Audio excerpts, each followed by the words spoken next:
imagine this. You're deep in the woods, miles away from any help. The sun sets, shadows lengthen, and a chill settles into your bones.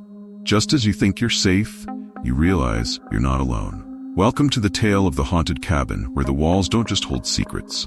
They whisper them, and each creak could mean something, or someone is watching. Not to scare you right off the bat, or maybe I am. Either way, by the end of this story, you might think twice about those weekend cabin getaways. It was supposed to be a peaceful retreat. A couple named Lily and Mark had rented a remote cabin to escape the noise of city life. They'd found the place online. The ad called it a secluded paradise, a place to relax and unwind. But here's the thing, sometimes the most peaceful places are quiet for all the wrong reasons. The locals whispered about the cabin's history, how it had once been home to a family who vanished without a trace. A tragic tale, sure, but hey, it's all part of the rustic charm, right? At least that's what Lily thought as they arrived. Mark, not so much. He had that gut feeling, the one we all ignore because, what's a little superstition, right? And hey, if you can't trust a 5-star review, what can you trust? Who cares if it's written by Ghost Enthusiast 42? The first night was unsettling. As the wind picked up outside, they heard scratching sounds on the windows, almost like fingernails scraping against glass. But maybe it was just the branches, or maybe not. When the power flickered and a strange thumping started from the attic above, Mark decided he'd had enough. "We're leaving tomorrow," he whispered. But Lily was intrigued. She wanted to know more. She felt a strange pull, a curiosity that almost wasn't hers. Against his better judgment, Mark agreed to stay. The next night, things escalated. Shadows moved in the corners of their eyes and footsteps echoed down the hall, only to fade when they tried to catch a glimpse. By midnight, they were wide awake, clinging to each other, their ears straining for any hint of what was lurking in the dark.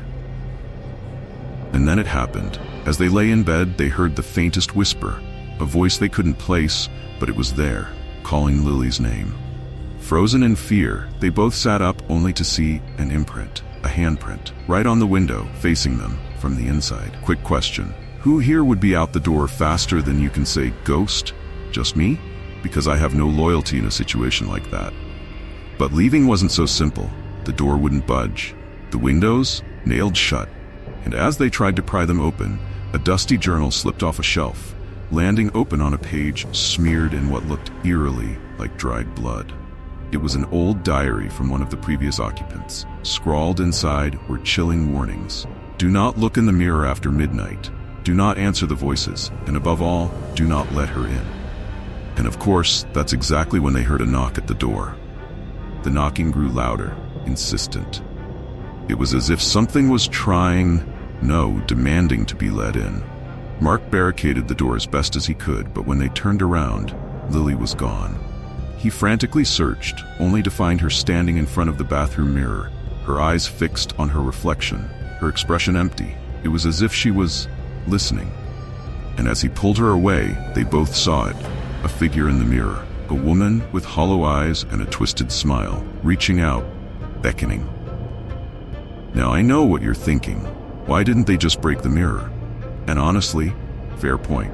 But when you're face to face with something from beyond, logic isn't exactly top of mind.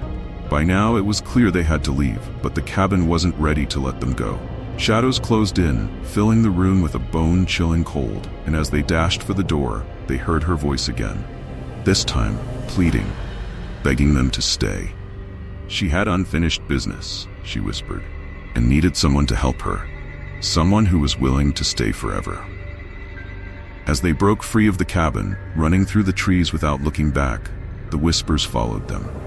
The legend says that anyone who leaves the cabin will hear her voice forever, just waiting for the moment they turn around.